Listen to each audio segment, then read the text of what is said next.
Okay. Dr. Deena. Can you just stop the recording for a second? I need to check something. Because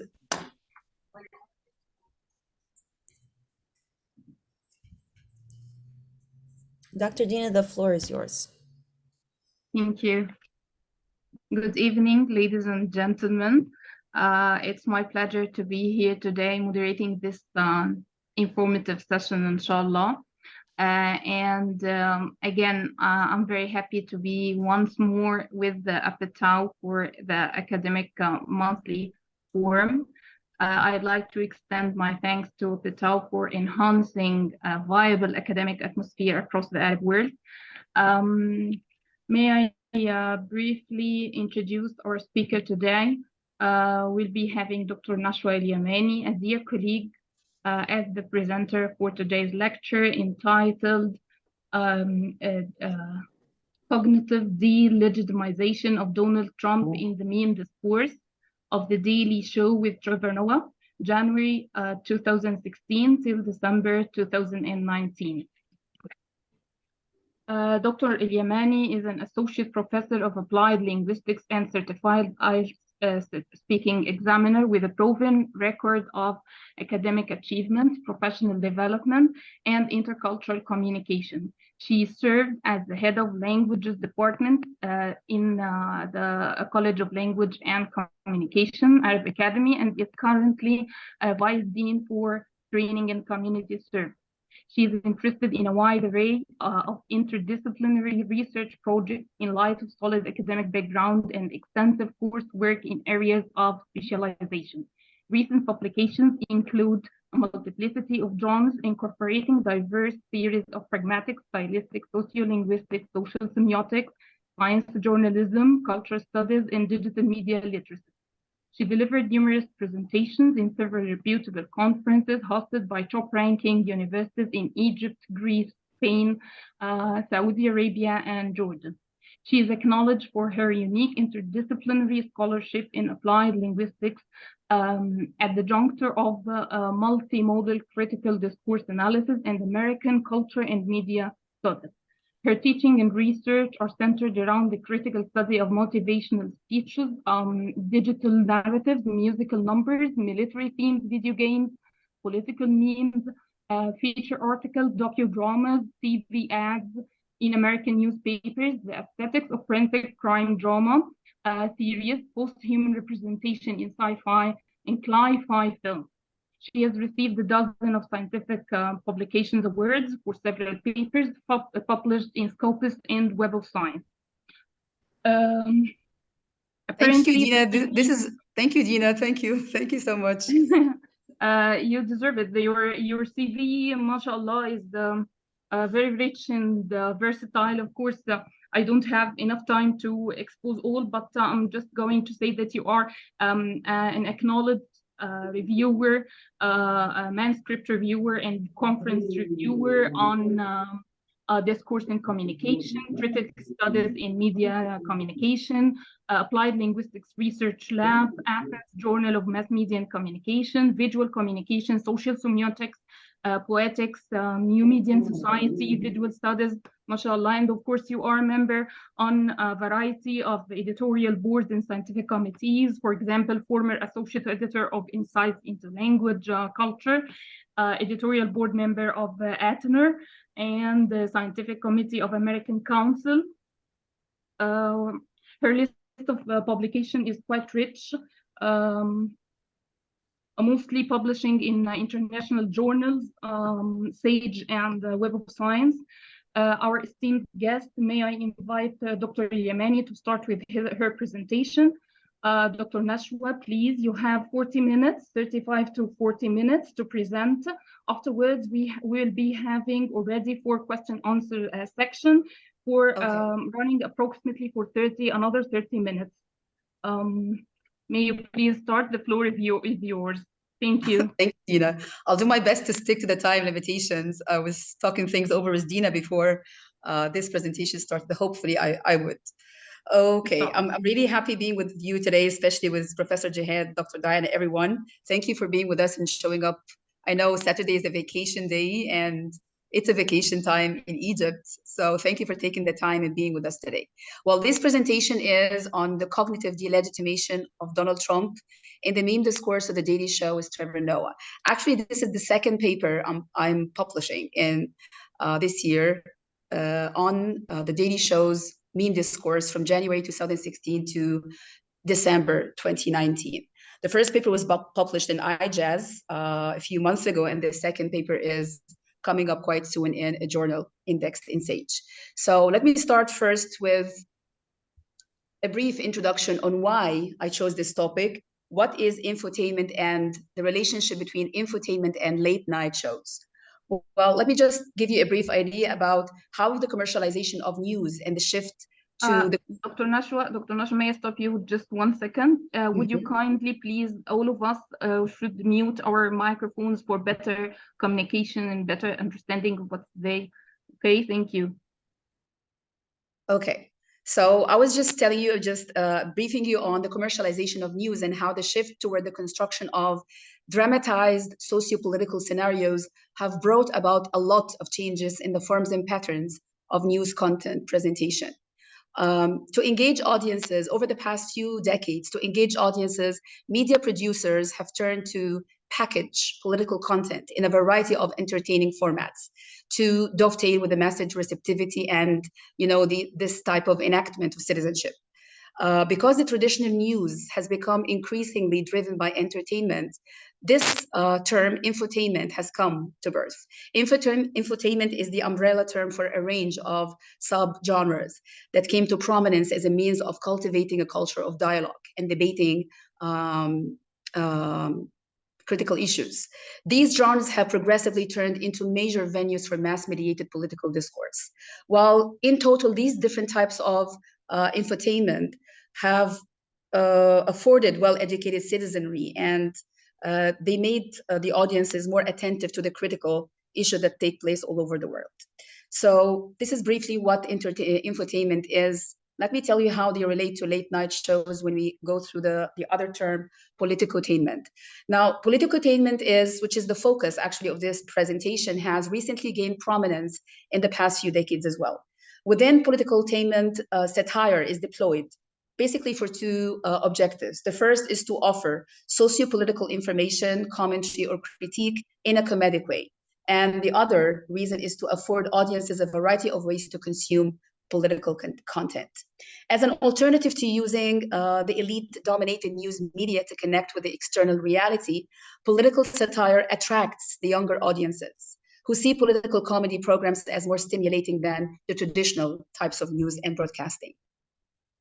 Now, with the Daily Show and other programs, I'm sure that you know a lot of them already, like the Late Show and the Nightly Show, Saturday Night Live, the Colbert Report. There are so many different types of late night shows. Now, with these different types of shows, the genre has come to dominate the late night talk show landscape in the US, specifically in America, with the aim of evening out power imbalances between citizens and political elites. They are not expensive to produce because basically they are recorded in front of live studio audiences, and they are choreographed by charismatic hosts. Now, these shows host not only celebrities, they might host political figures, heads of government bureaucracies, journalists, critics, even ordinary people. Now, one case study that is worthy of study and drew my attention is Comedy Central's The Daily Show with Trevor Noah. I'm pretty sure that you're familiar with the older version that came with The Daily Show with Jon Stewart. A very cursory examination of the show would tell you how the show hasn't suffered much since the handover in 2015.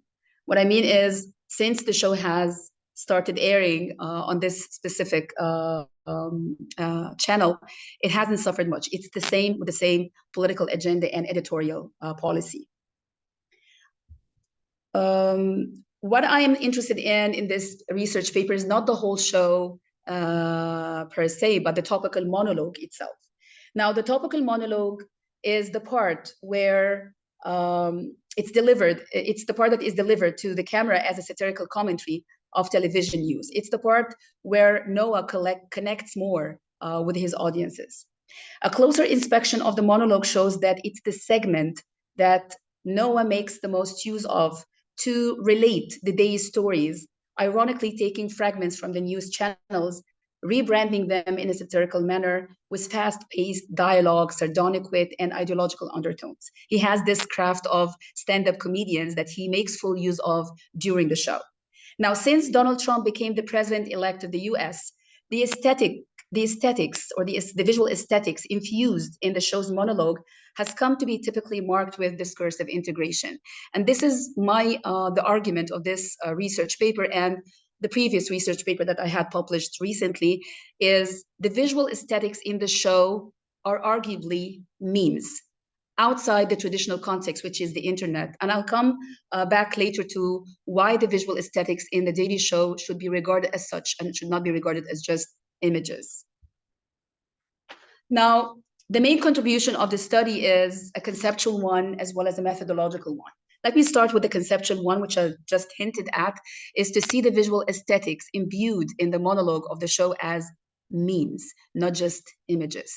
And my argument actually rests on 4 different points. The first thing is the constant flux in conjunction with unconventional ways of expressing political dissent with the rise of the digital technologies and AI-assisted content creation.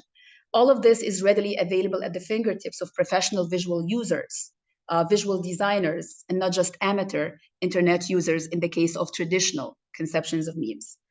The second reason why I should regard, or why this is my conviction at the end of the day, the second reason why we should see the visual aesthetics imbued in the show as memes is the exhibition of sufficient mutation, adaptability, and reliance on visuals that share affinities with advertising posters, political cartoons, and protest signs, which can also be integrated in other digital media aside from the internet in creative ways as powerful means of political expression. The third thing is, or the third reason is, there's spreadability, not in terms of virality online, but through emergence across a variety of digital forms that resonate with the American netizens. This is typically common in the American context because we don't have talk shows or late night talk shows like Barnamij al-Barnamij that we used to have in the past. So this only applies to the American shows, unfortunately. Now, the last reason why we also should see them as memes is their shareability, not in the conventional sense.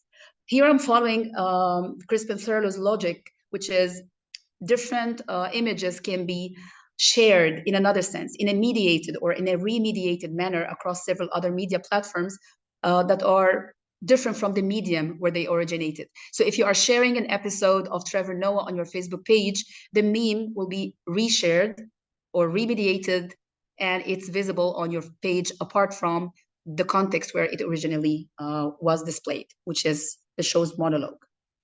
Now, the second contribution comes with the approach I followed in analyzing these image macro memes. In the first paper I published, I was actually working on the news values and the communication accommodation strategies used in the show to delegitimize or delegitimate Donald Trump. In this research paper, I worked on the same part of the data set using a different analytical model for a different purpose. So the second contribution actually is the analytical framework that I see myself as novel because of the approach I followed.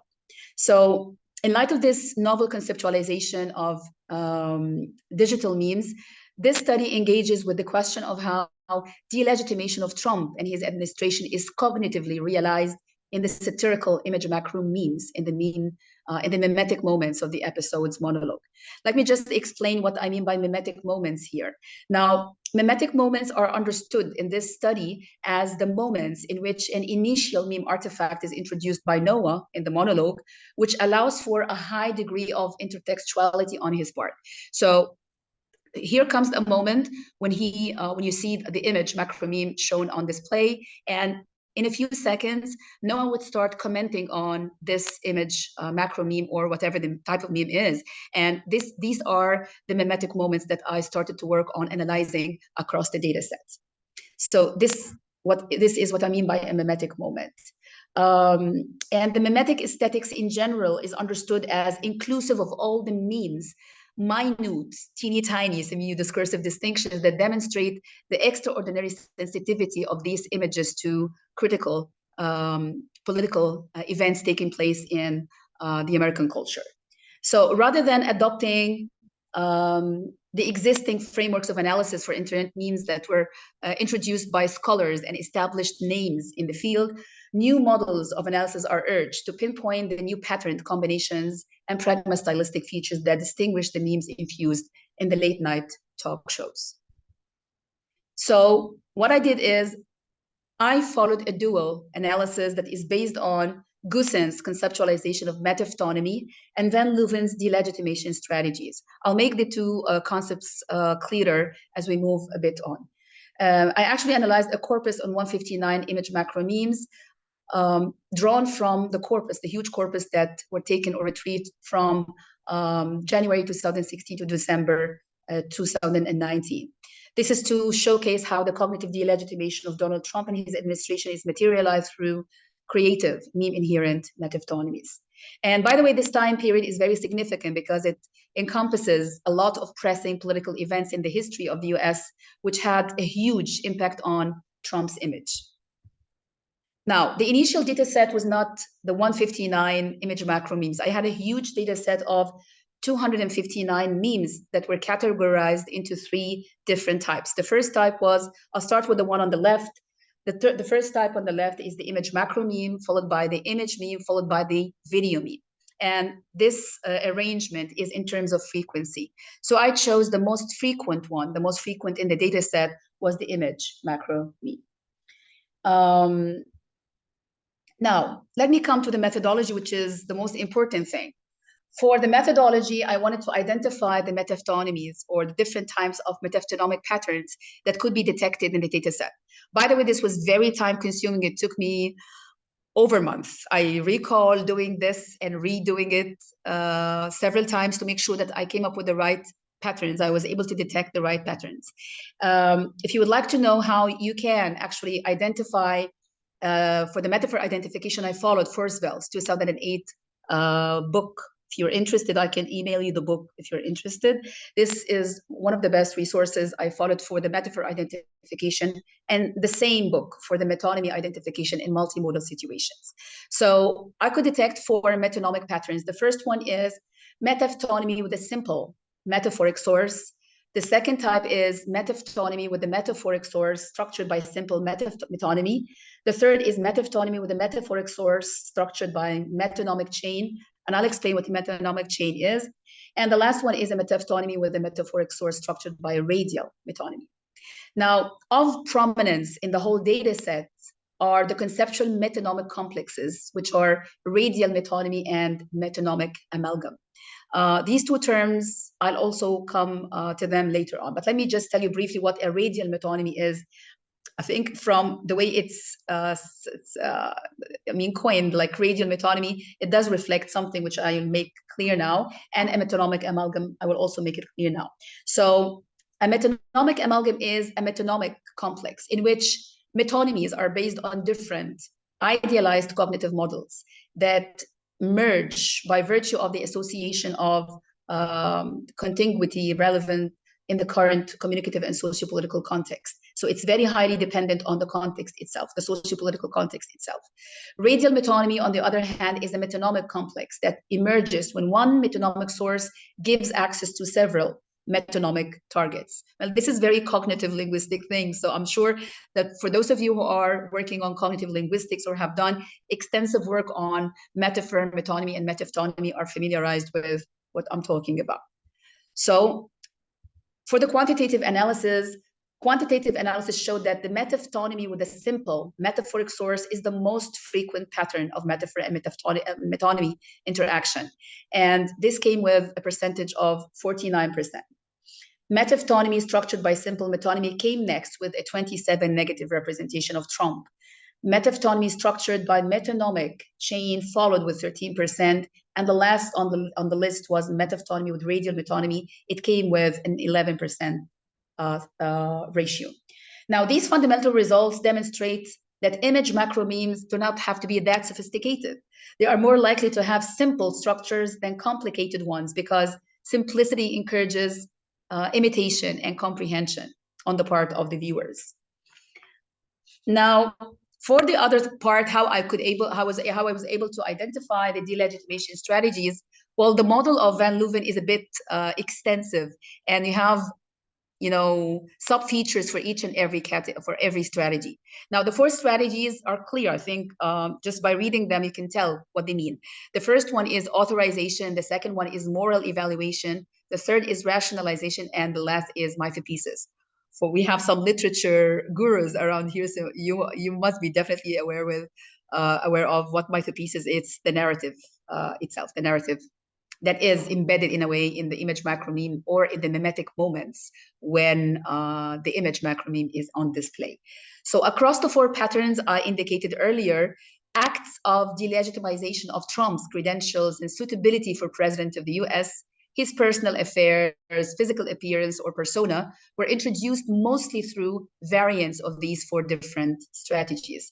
I hope I have the time to show you as much as possible here to give you more clues on how this was analyzed. Now, the quantitative analysis was also pursued to identify the frequency of each and every strategy, with the first one is authorization, moral evaluation came next, rationalization followed, and mythothesis was the last one. And it goes without saying because we basically have a very simple image macromeme. I mean, it's an image with textual overlay. There isn't much narrative going on or indication of how things will unfold in the future, but you can tell from the image macromeme and the monologue or the part in the mimetic moments what the utterances that Noah makes, you can tell there is some sort of mythothesis, but not in the traditional sets. Let me show you some samples. Dr. Nashwa, Yes. Dr. Nashwa, around 10 minutes left. Yeah, I can move on for 10 more minutes. Thank you. Yeah. For the analysis, let me show you some examples here for the meme inherent metaphonomic patterns.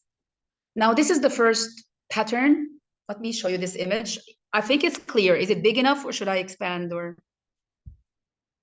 is it clear? Yes, Is the image clear?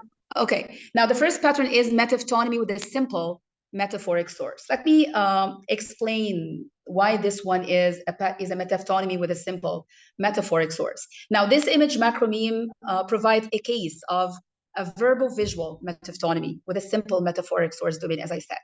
This image macromeme represents a photo of Trump's upper part, body part, in a dark official jacket with the Republican Party badge and a blue tie. Now, you also have this inscription that reads "race off," superimposed on the image with Trump's face center stage to draw attention to his hostile, facial expression. This image macromeme coincides with the Trump's Twitter attacks on the 4 Democratic Congresswomen of color, if you remember this unfavorable incident. Now, the president's mimic can be interpreted as that of hatred and above all, racism. The first metonymy, or let me explain this slowly so they can get this specific type of metaphotony. Now, Trump's face serves as a visual vehicle. Let me take you to how you can visualize it as, or to see the cognitive model of this specific metaphotonic pattern. Trump's face serves as a visual vehicle, activating 2 metonymies here. Now, these 2 metonymies are rooted in different ICMs, the idealized cognitive models I referred to earlier. Now, the first metonymy rests on the part of the body, Trump's face, for whole, part for whole. So it's the part of the body, Trump's face, for whole, Trump, relationship, which is a thing and part ICM, and gives the mental access to the Trump's target domain. Since Trump is the US president, the Trump concept further serves as the source of another metonymy, member of a category. So Trump for the category US president, triggering the US presidency ICM category and member ICM. Similar, the source of the category and member ICM, which is Trump category member, fuses with the target of the thing and part ICM Trump whole in this specific amalgam that we get to see here. The verbal inscription evokes the racism ICM, which constitutes the source domain of the Trump, is a racist multimodal metaphor. The recipients associate Trump with racism because he is explicitly ascribed this characteristic by the correspondent words race off, which is so superimposed on the text, and you saw it before. Let me show you again, this one. Okay, So the metaphor and metonymies are part of a verbo-visual metaphtonymy in which the ultimate target of the metonymic amalgam and the metaphoric target are fused together into one whole. So this is briefly what the first type is, the first metonymic pattern is all about. This is, by the way, the most common. And if you have the opportunity to browse through the different episodes of the show, starting from 2016 to 2019, as just a casual viewer, you will notice that this is a recurrent thing across the whole data set. Now, the second pattern, which is less common, but not the least common, it's less common than the first one, is the metaphtonymy with a metaphoric source structured by simple metonymy. Now, we're all familiar with the Game of Thrones, and you can see that the superimposed text here is Game of Tones. So you see this type of allusion between Game of Thrones and Game of Thrones.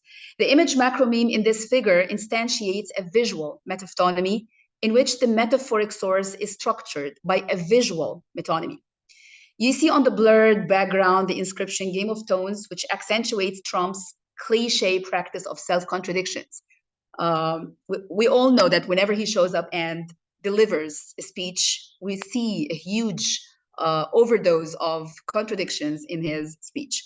Although the text supplies information which facilitate the interpretation of the image, it does not directly participate in cueing the metaphtonymy.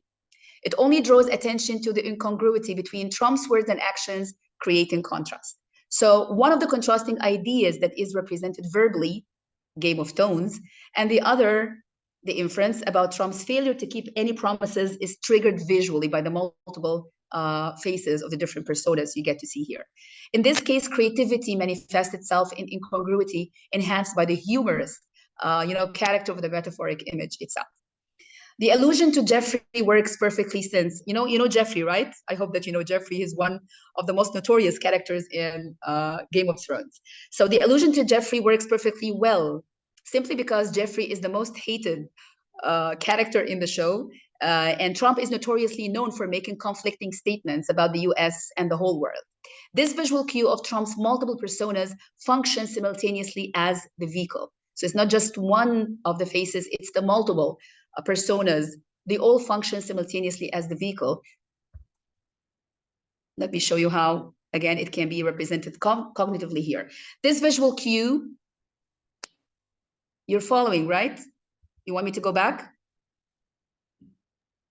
No, it's fine, doctor. Okay, so the allusion to Jeffrey works well. I told you why, because he has the same, he's notorious for the same thing, making conflicting statements. Now, this visual cue of Trump's multiple personas functions simultaneously as the vehicle. It cues the target of the Trump's face for Jeffrey, which is part for whole, visual metonymy, thing and part ICM, and the source of the Trump is Jeffrey, visual metaphor, giving rise to metaphtonymy. The Trump US president target domain is projected with the traits of a typical liar, such as crafty, disgusting, unreliable, immoral, you name it, according to the source of the visual metaphor allusion. This takes us to the third pattern, metaphtonymy with the metaphoric source structured by metonymic chain. This is a bit complex, but it's less recurrent again in the data set. The image macromeme represented in this figure is a case of a verbo-visual metaphtonymy in which the metaphoric source is structured by a verbo-visual metonymic chain. The image macromeme here, if you take a look, the image macromeme relates to the apprehension at the US-Mexico border. I guess you were all familiar with the new laws and legislations that Trump and his administration came up with to deport as many non-Americans as possible, assuming that Americans are non-Americans. Well, I shouldn't be speaking politics here. So this image macromeme gives an account of showmaking. It consists of two parts, the visual and the inscription, the immigrant's showman. Now, the connection between the text and the image is implicit. Since Trump's profile and the description of showmaking are under the same heading, us, the recipients or the viewers, will infer that they are connected. Just like Barnum in The Greatest Showman, you know Barnum, the showman in The Greatest Showman. Trump is portrayed as a master manipulator who values entertainment over truth.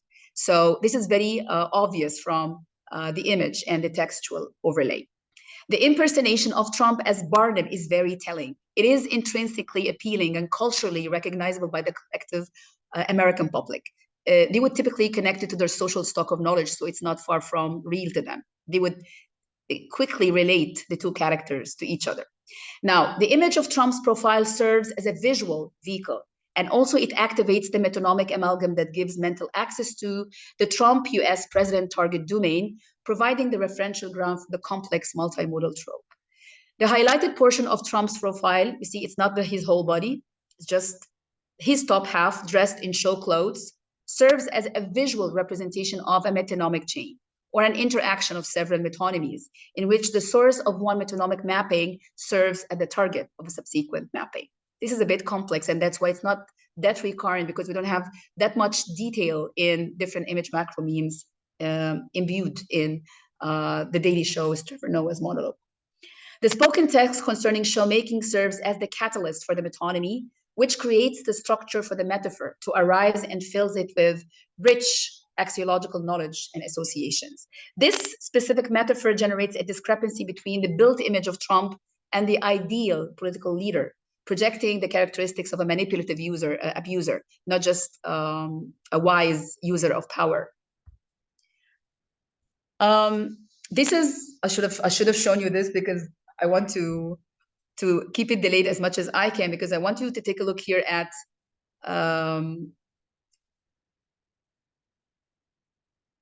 okay, just a second. Yes, okay, this is the right one. Yes, all right.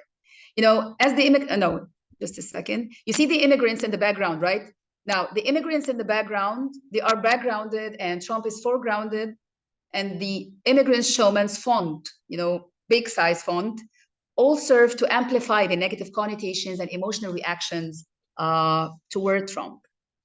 Okay, there is something I want to highlight here, how it is a metonymic chain. You see, let me make this simpler to you. You know, the action ICM, Trump's choreographed arms, you know, he's moving his arms, in a way he is choreographing. The choreographed arms for showmaking, which is part of the body organ, involved in an action for the action, for the performer, which is action for agent. So it's like a chain, you see, it's not just, it's a metonymic chain. Metonymy relates to another metonymy and so on. So it's a metonymic chain. This is how it is working. Now, the last pattern, which is the least prevalent, is metaphotonymy with a metaphoric source structured by radial metonymy. This image macro meme is a case of a verbal-visual metaphotonymy with the metaphoric source domain resting on radial metonymy. I'm sure you've all you come across this simple occasion when Trump was talking about his small $1 million loan narrative, you know, and his family's extensive tax fraud. So this was the occasion when this image macro meme was introduced in the show in the mimetic moment. This meme presents a shot of Trump depicting him as a typical con man with US dollar banknotes, you know, seemingly immersing his top part up to his neck, with black fonted words. You can see the black fonted words reading Con Air. Trump is looking directly at the viewer. His face expressions can be interpreted as disappointment that his schemes have not worked and he has been caught. So the text partly doubles the information provided by the image. Donald Trump, and partly narrows the possibilities of interpretation, specifying that Trump's alleged criminal offense, conmanship, is in effect, that he has been found, he's busted, he's now revealed as a con man. So as you can see in this figure, Trump's visage serves as a vehicle, again cueing the metonymic amalgam that allows access, you know, viewers access to the US president ICM, with the Trump concept serving as a referential base of the trope. This is very similar to the previous cases, as we've explained earlier. So the shot's cue to the visual illusion conjures up associations with the possibility of an arrest. Us would typically guess that this is the future thing. I mean, the aftermath.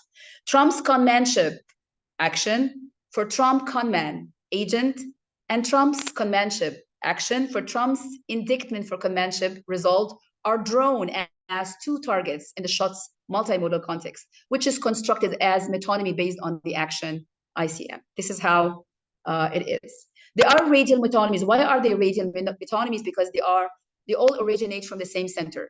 The visual cue of Trump as the con man and the verbal cue of Con Air serve as linguistic cues for the origin of this radial metonymy. The Trump conman metonymic target becomes the metaphoric source as the features of a conman. They are projected on the Trump US president target domain of the complex metaphonic trope. So you need to know something here, that knowledge of the occasion is very much important for an accurate interpretation of this type of memes. Otherwise, you wouldn't get what they actually mean. This takes it to the second level of, I passed the time, right, Deena?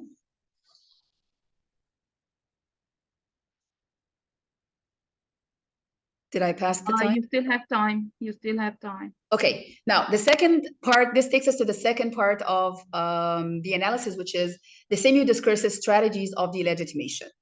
This was the fun part, actually, I worked on. I really enjoyed it because I was doing my best to find how they could, in a way, interact with the different patterns we discussed earlier.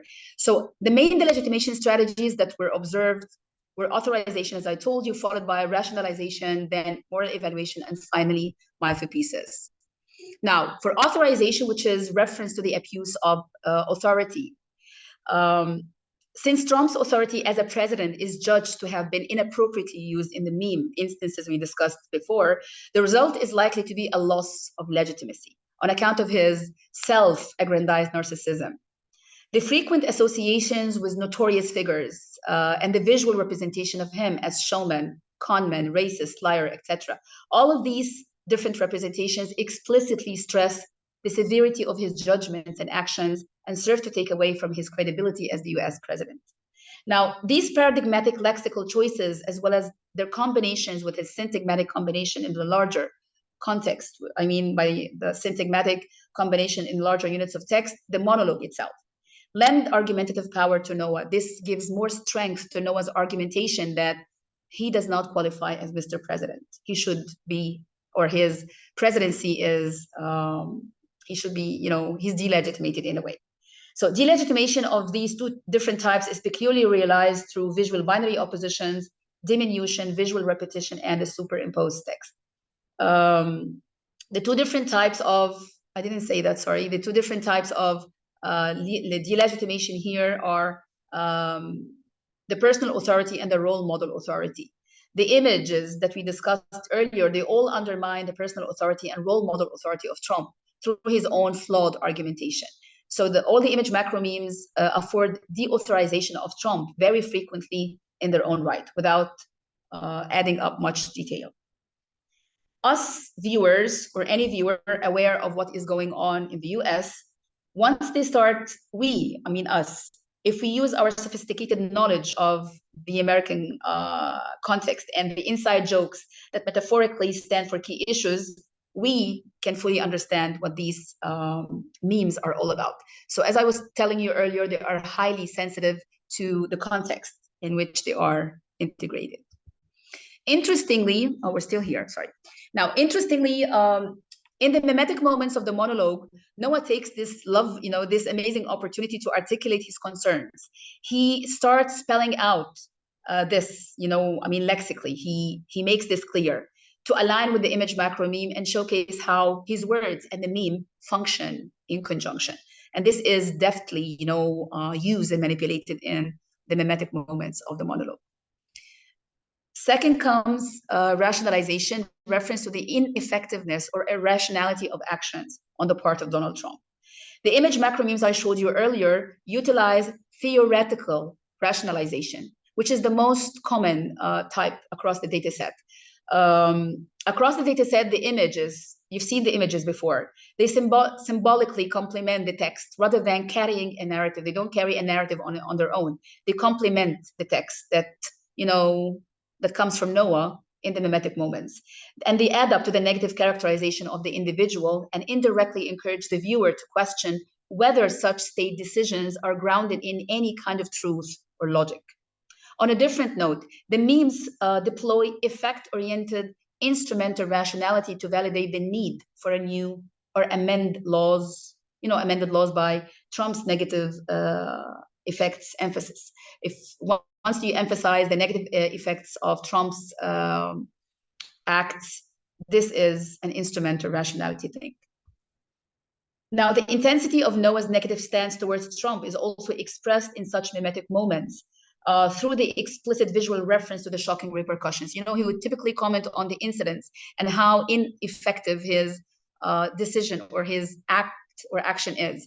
By spelling this out, he would actually show it to the audience by showing things in the background, some actions happening in the background, of immigrants, for example, showing their status and their emotions because they are being deported and so on.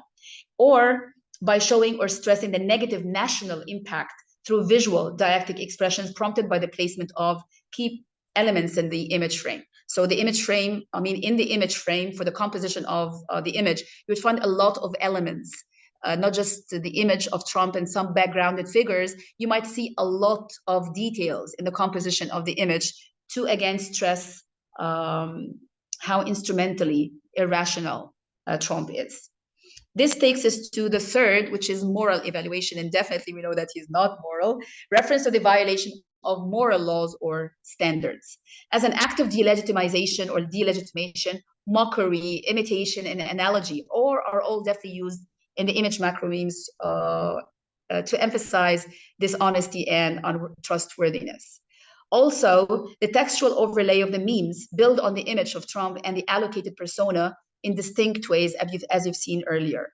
You know, although the memes do not explicitly delegitimate through direct negative remarks or images, they create the conditions for the resulting interpretation to be in the form of a negative representation of the subject.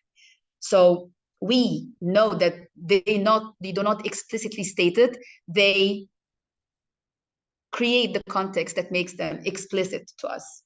On a different note, moral evaluation is based on explicit references to various forms of immorality, and this comes from Noah himself, comes from in the mimetic moments, through his utterances in the mimetic moments of the monologue, which coincide with the projection of the image macro meme.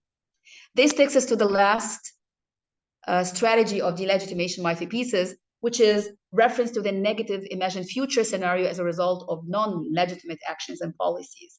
And this comes in the form of cautionary tales in the utterances of Trevor Noah during the mimetic moments. It's not actually stated clearly in the image macro meme itself. It comes in the corresponding discourse.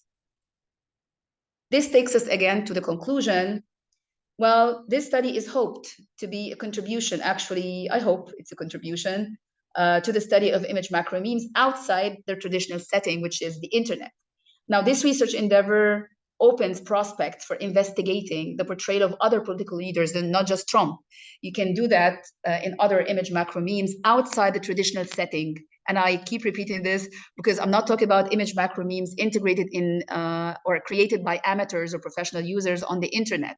No, I'm talking about the visual aesthetics that are integrated in talk shows, which cannot be seen as images. They should be seen as image macro memes of a different subgenre. Thank you so much.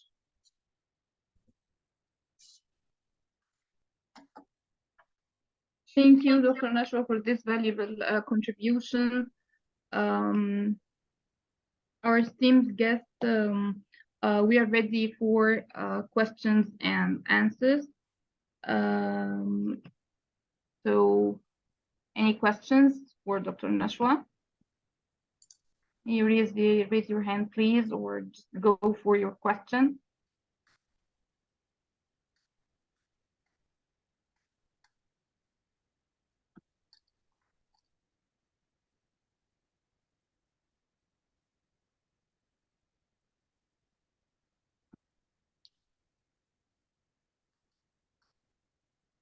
Okay, Dr. Nashwa, I have my question. Of course, you know, I'm specialized in literature.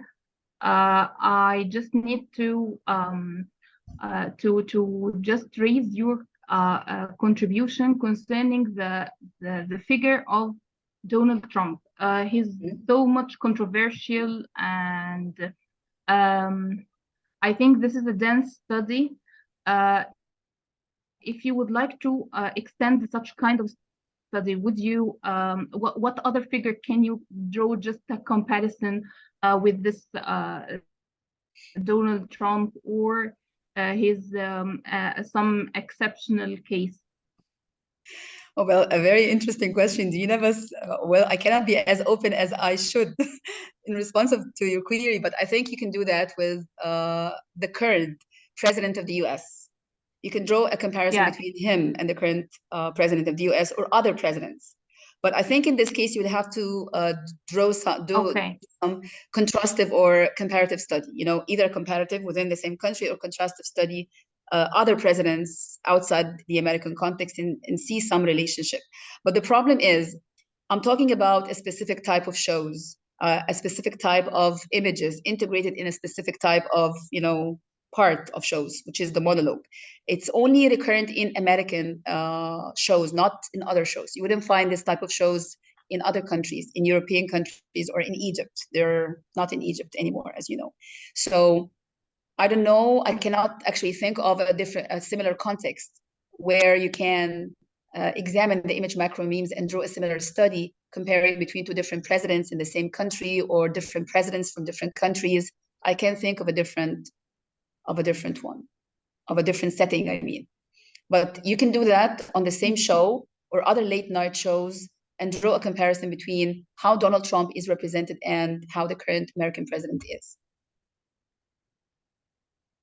Okay, sure. Thank you very much for this illuminative and somehow insightful presentation. We have a question from Dr. Sabri Al-Shahboul.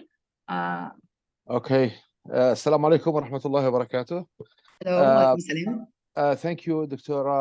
Nashwa, for this informative presentation, and greetings to all of the team here. Thank you, Dr. Deena, for leading this presentation. Dr. Nashwa, really, it's interesting to hear this type of information.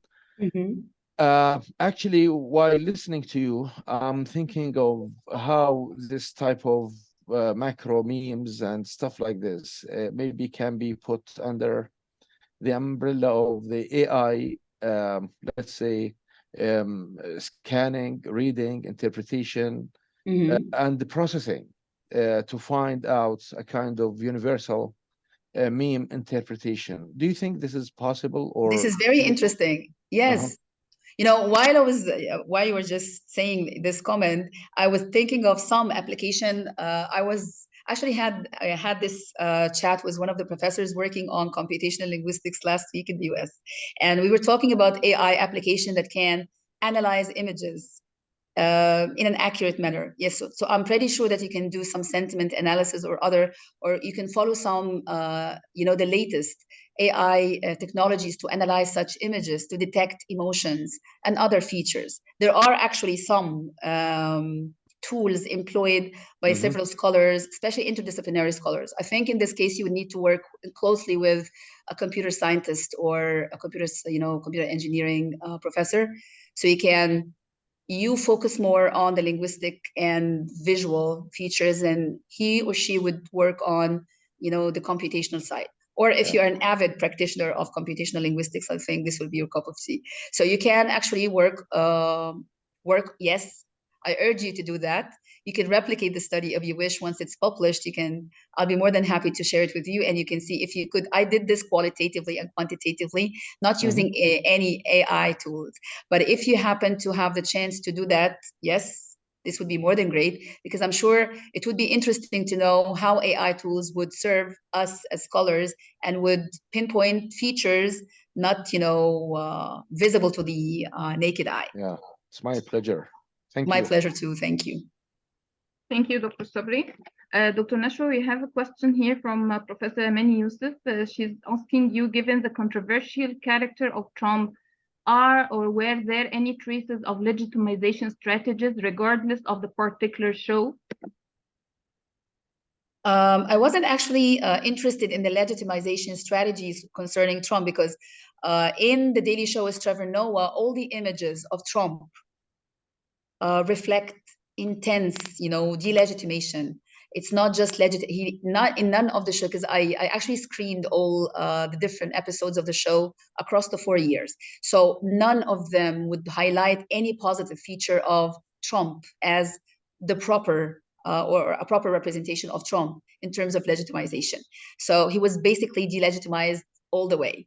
And if you just go through a few memes, whatever the type of meme is, you would find him typically ridiculed, minimized, diminuted. You know, he's all the time in negative representation, and he's delegitimized all the way. So I can think of, you say, regardless of the particular show, I was not actually interested in the delegitimization strategies outside the show. I haven't done actually studies on that. I was working on how Trump was represented in different visual artifacts. And the last of them was the Daily Show with Trevor Noah as a program. It's a show. At the end of the day, it's not a static image. It is aesthetic images, but it is integrated in a show that has a lot of text, a lot of talk going on. And that was my concern, to see how the utterances that come from Noah, how they work in collegiality with the image itself. So I wasn't actually interested to work outside this specific show. But thank you for the question. I would really reflect on that and see how this might work in a different study, in a different course. Thank you, Dr. Nashwa. We have another question, Dr. Rada, I think. Rada, yes. Hello, Rada, how are you?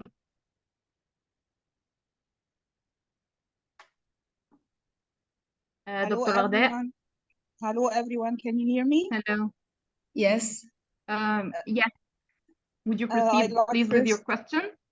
Yes, I'd like first to thank Dr. Nashwa for the very informative and amazing, actually, presentation. I'd just like to comment on the idea of making use of AI applications to analyze images. I have attended a seminar on AI given by an art and design engineer, and it was amazing. So I think you can also consult with art and design engineers, not only computer engineers, on this matter. That's it. Thank you so much. You are right. You are right, because in the art and design arena, I think they use a lot of AI tools to analyze images, to create images and analyze them. You know, I recall this presentation we had last year on campus. We had, it was actually one of the workshops we organized at the side of the forum, the first scientific forum we had last year. We had one interesting professor called George Semah. He was talking on how images can be analyzed using AI tools, and he is an art and design specialist. So yes, I think you can work closely with different professors, different scholars from different disciplines.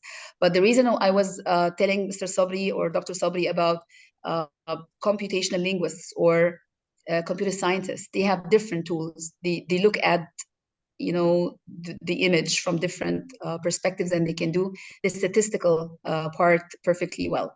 I'm not sure about art and design specialists or art and design professors. I'm not sure they are good at doing the statistical side of the story. So probably a study of the three, or that would combine the three disciplines, would be a great one. Sure, thank you so much. You're welcome. Okay, we have one more question, Miss Nancy or Dr. Nancy. Would you go, please? Yes, good evening, everyone. Thank you very much, Dr. Nashwa, for this amazing study. It is no surprise that it is very insightful. My question is, given our Arab culture of lack of freedom of expression in talk shows in all levels, actually, do you think if talk shows presenters at some point in Egypt, for instance, started sharing these mimetic moments, hopefully, would a similar study run in the Arab context drive the same results? I mean, to what extent can cultural differences control the results of a study like this one? Well, culture controls everything in this type of study. As I think I mentioned this in several junctures in the presentation. Well, all the memes that were integrated in the show are very much culture sensitive. So if you're not aware of the American culture, you may not be able to interpret such memes. I think it's the same with all different types of memes. But in the talk, in the daily shows, memes, this is highly prevalent. You wouldn't actually get the meme or understand what the meme is about unless you are familiar with the American culture. You're familiar with the American, the programs they watch, the movies they are interested in, the different, sitcoms and different shows they watch. So you have to be fully aware of that, because this is what the designer of the memes in the show works on. He makes sure that these memes meet the cultural stock of the visual of the viewers. So I assume this is the case with all image macro memes and all different types of memes, not only in the shows, but in general. Even in Arabic, you find those Arabic memes, you wouldn't actually know what the meme is about unless you know the context or you know the culture, right? If you recall, I read this interesting meme, المندوب الحنين رزق, and I didn't know what المندوب الحنين رزق is all about unless I knew the situation. So if you don't know what the context is, what the cultural context is, you wouldn't actually know what this meme is about. So it is highly context sensitive, context bound, and I'm sure that the study would render amazing results and findings if it's run in an Arabic context. And I think not only in Egypt, but the whole Arab world. Hopefully this would one day see the light. I don't know if it would, but hopefully. Thank you very much, Dr. Nashwa. Thank you. You're welcome, dear.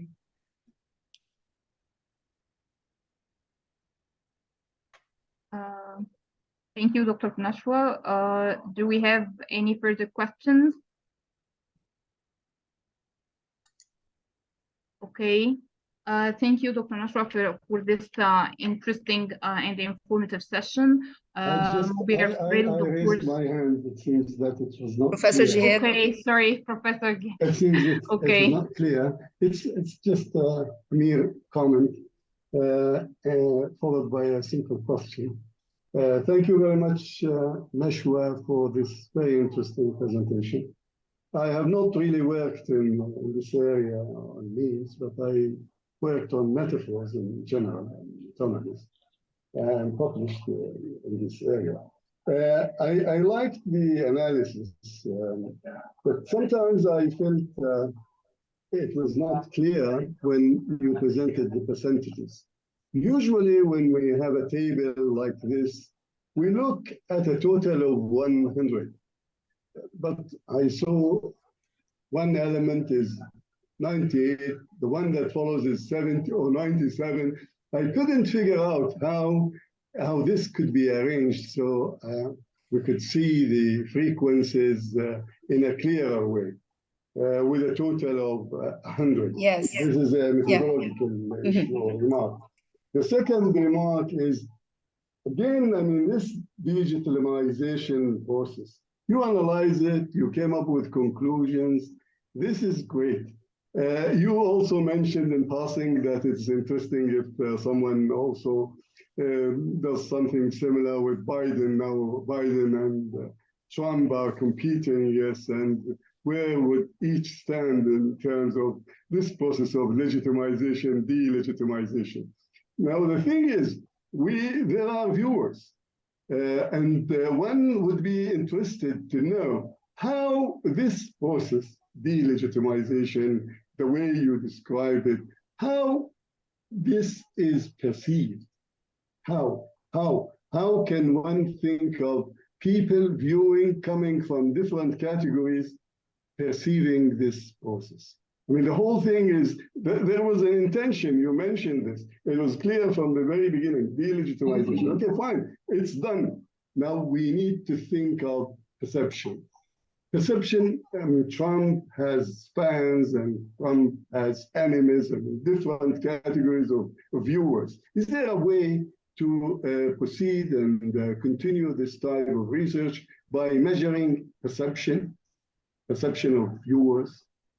And to what extent do they agree or they disagree? And does political doctrination play a role? And so on and so forth. Thank you very much indeed. Oh, thank you so much for the comments and question. There are two in one, actually. Okay. So for the first one, I was planning to talk about the coding, but given the time at the back of my mind, I was watching the time. So the tables that you saw in the PowerPoint presentation, they were how the intercoder reliability, these were the percentages of the intercoder reliability, but because of the time constraints, I skipped this part. So I actually said this out, but I made clear the percentage of each and every one, but they were not stated in the PowerPoint presentation. So forgive me for not talking about the coding, because I wanted to stress that this was not an individual task, that other scholars did the coding, not myself. And we have this percentage calculated through... This is fine, yes. Great. Yeah, so these two are not related, but perhaps because of the time constraints, I wanted to talk about this. This is for the first comment. The second one, yes, you can actually measure the audience reception. There are a lot of media, content analysis tools that can measure the content, the audience reception by doing some content analysis.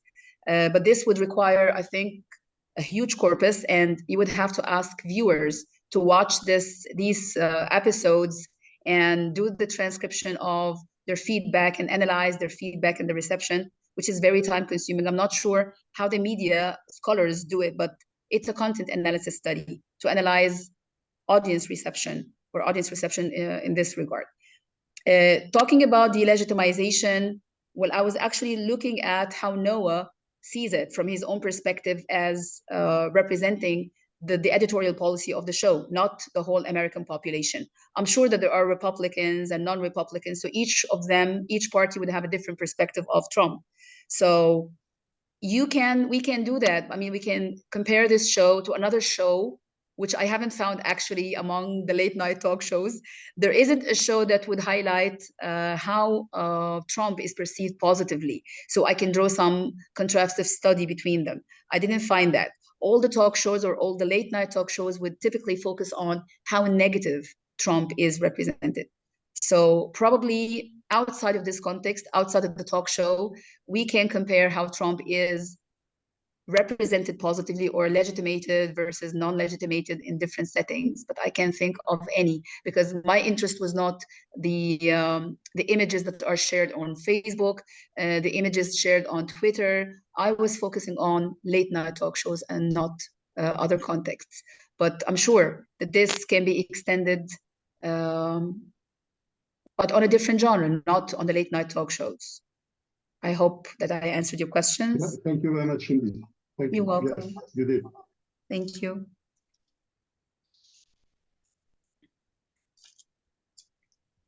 Thank you very much. Any more questions? Do we have other questions? I don't have a question, but I would love to say that we're very happy to have you with us today. It's always a pleasure to have such great scholars and beautiful ladies. So we were very,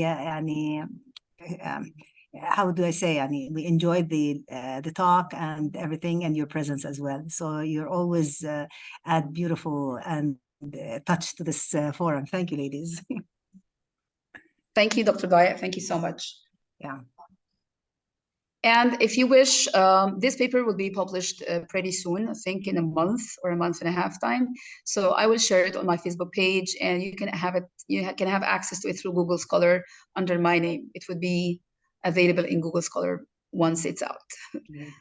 Thank you so much for attending this webinar. Thank you so much. Okay, it seems like we've come to the end of today's lecture. So I'd like to thank you, Dr. Nashwa, for this delightful and thought-provoking talk. Congratulations on your publication. And I'd also like to thank Dr. Deena for moderating today's session. I'd just like to say that this lecture will be available on YouTube on our page, our Apatow's Academic Forum. I'd like to give the floor to Dr. Jihad, because I'm sure that he'd like to say a final word. Thank you very much, Dr. Deena, for all this successful arrangement of this talk and seminar. To Nashwa, you see, I mean, these are minimal pairs. Yeah, Yes. you called me Najwa before. Yes, I Yes, the sha and the ja is sometimes a problem. No, full name, Nashwa Elyamany. Thank you very much, Dr. Nashwa, for being with us this My day. pleasure. In fact, I personally have known you for years, and I have also listened to you over the years in our conferences in Amman. I am very happy that you are with us. Your colleagues from Egypt are also with us, and would be happier if we could see you in April in our international conference in Amman at the Middle East University.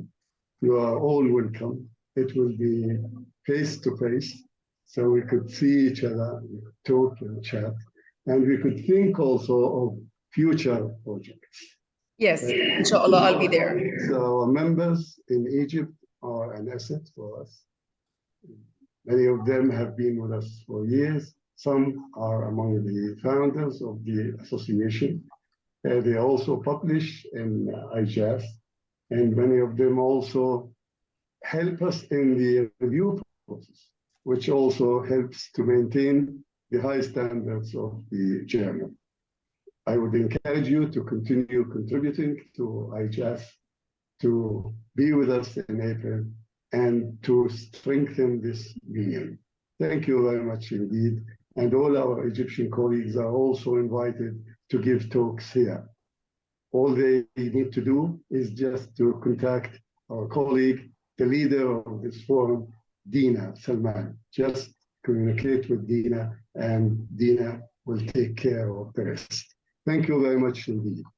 Thank you, Professor All JF, this. for the kind words. Thank you so much. We call it a night. We call it a seminar. So, Okay. thank you. Okay, thank you. Bye-bye, everyone.